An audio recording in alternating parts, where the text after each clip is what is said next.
What's going on, everybody? Trailblazer891 here, and I want to welcome you back to another Destiny video. In the last video, we started to talk about the changes that are coming with the Taken King, mainly the changes they are making with the Ghost and the changes being made to the leveling system. So if you haven't watched that video, I encourage you to go back and watch it so you know what's going on. So, once you get to the tower, it may not look very different, but once you start visiting some of the vendors, you will notice that there are a large number of new story missions available, and that they are all organized into quests. But this organization does not just apply to new missions, but also to the previous storyline missions have been reorganized into quests as well. For example, the base game Sword of Crota mission will now flow right into the Dark Below storyline, and as soon as you meet the Awoken Queen for the first time, the Vestine Outpost will become available to players as well. Now the progress screen, once you open up the menu, will probably look something like this, where the quest lines are separated into groups that allow you to see what you will be working towards, such as the Dark Below storyline is grouped together and all the House of Wolves storyline is grouped together.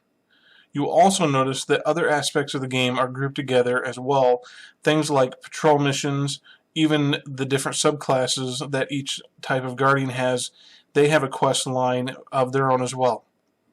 Once you open a quest line, it will give you information like how many missions are in the quest line, whether or not you have completed that mission, and it will also give a brief summary of what that mission is about. The one thing I didn't see that it doesn't state is what level that particular mission is. I mean, I don't want to jump into a level 36 mission with a level 28 Titan.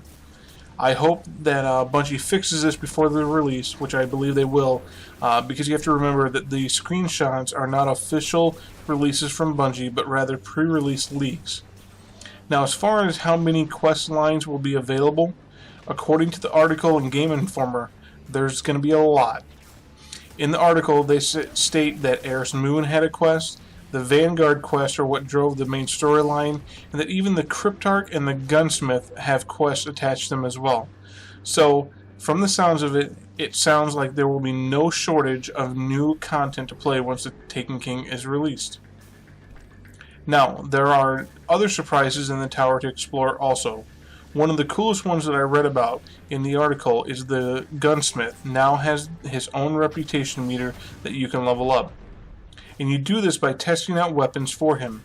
Basically, you are borrowing the weapon from the Gunsmith with a specific challenge that goes with that weapon. Like, get so many kills of the Hive on the Dreadnought, or get 10 headshots in the Crucible. After you hit a certain reputation level with the Gunsmith, you'll have access to something called Arms Day purchases, where once a week you can pay Glimmer to order a new legendary weapon, and on Wednesdays, that legendary weapon will be delivered with a random set of perks. As expected, there will be a vast array of new weapons to get your hands on in the Taken King. There will be 3 new brands of weapon in the Taken King, and I'm not sure if I'm pronouncing these right, so give me a break if I mispronounce them. Hake, I'm not sure that's the worst one, Suros, and Amalon. Not only will these 3 weapons, the weapon brands, have a distinct look about them, but they will also have a very distinct way in which they perform. For example, the Hake pulse rifles will have a 4-shot burst, where all the rest have a 3-shot burst.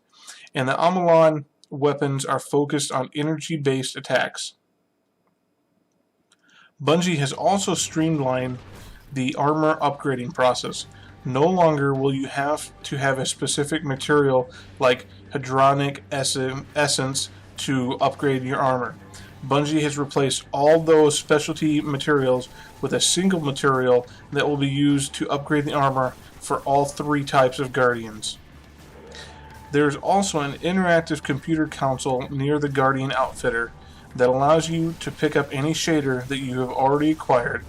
It'll tell you what shaders you don't have and what you need to accomplish them. There's also a system that does the same thing for the emblems. Bungie said that they were still having technical issues trying to expand the size of the vault, and that this system was meant to help free up some space in an already overfull vault. So there you go. There's a bunch of new information about the Taken King.